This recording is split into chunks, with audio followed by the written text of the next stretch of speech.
My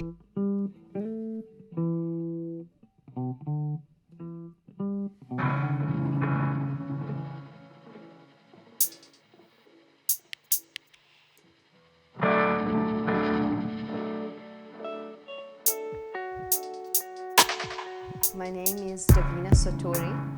I've been a DJ for a few years, mainly in the dub and bass scene, but I've now expanded into being a beat maker. My interest in music started a while ago, and then I bought myself a pair of turntables and a mixer, and I taught myself how to DJ, and then it's just been a process since then.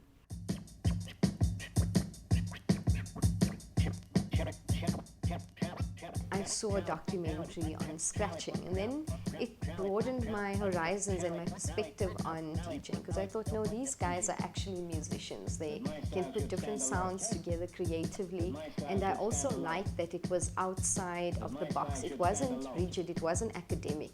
These guys were free, and they didn't really care about respecting the LP and touching it in a particular way, and for me, I thought that was quite radical.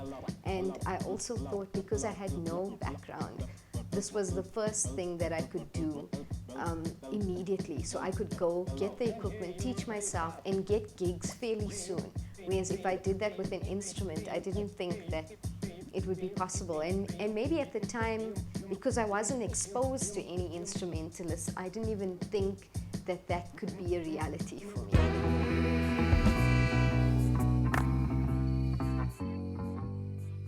And then I was able to visit my sister in Scotland, and I bought myself a Serato mixer.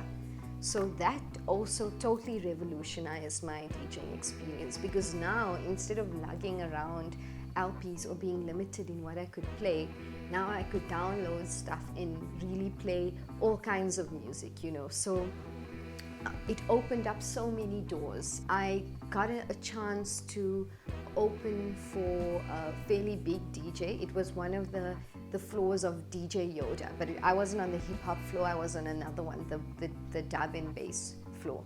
And then when I played there was another crew there who liked the way that I played, and then I started playing in these drum and bass parties. And then from DJing, my interest in production grew, because I felt like, okay, now I would like to actually be making the music, And from DJing, you kind of understand like song structure, and you like it's like a puzzle, and these blocks start to fit.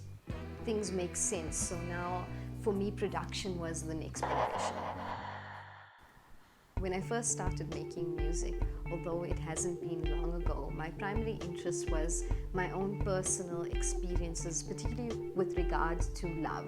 So it would be my relationships with a significant other, and those with my family and job and that kind of thing. But now I feel like I need to use music in a deeper way to communicate. I need to reflect on what's happening in society, and also use music to heal. I know it sounds like that's a lot to place on music, but if I think of my own experiences, whenever I make a song or whenever I listen to something that is great, it totally changes my mood. And when you DJ, you can feel the impact that you have on people, and you totally feel the power.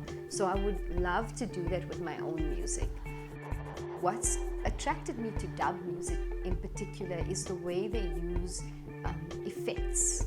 So I like the way we can bend sound. I think even as a producer, I wouldn't call myself a traditional musician. Yes, I am a musician, and I know lots of musicians would probably debate that, but I feel like I'm actually interested in that point where organic and electronic music meet.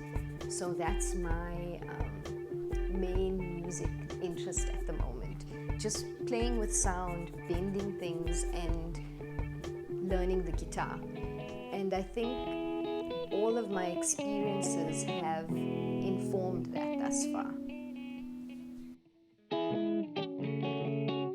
Music has taught me to just believe that I can do what I feel like doing, and that I don't need any deeper reason, or I don't need any money motivator, or I don't need to prove myself to anyone. It's something that I do, and it's something that people resonate with. I just want to make more music, meet nice people, be in good vibrations, and leave something of value. I'm not trying to be someone I'm not, and I'm not trying to copy or anything, but I do want to leave something that has some staying power.